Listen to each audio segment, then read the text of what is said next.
Hey there! Are you struggling to streamline your team's workflow? Look no further, because today we have something special for you. Welcome to Mastering JIRA Workflow, a beginner's crash course. In this video, we'll equip you with the essential knowledge to conquer the world of project management using JIRA. JIRA, the industry-leading project management tool, can sometimes feel overwhelming, especially for beginners. But fear not, our crash course will demystify JIRA's workflow and transform you into a JIRA pro in no time.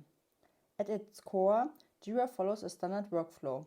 It starts with creating issues where you define tasks, bugs, and any work items that need attention.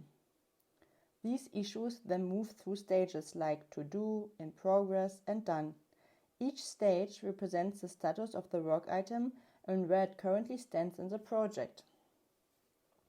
With JIRA's boards, you can visualize and manage your team's tasks easily.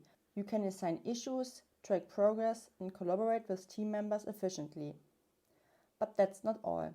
JIRA offers extensive customization options. You can tailor the workflow to match your team's unique processes, add custom fields, and define specific transitions between stages. Plus, JIRA provides powerful reporting and analytics features. You can generate insightful reports, track team performance, and make data-driven decisions. If you liked today's video, give it a thumbs up and subscribe to our channel at Tech with Just Jingle Tingle. Until next time!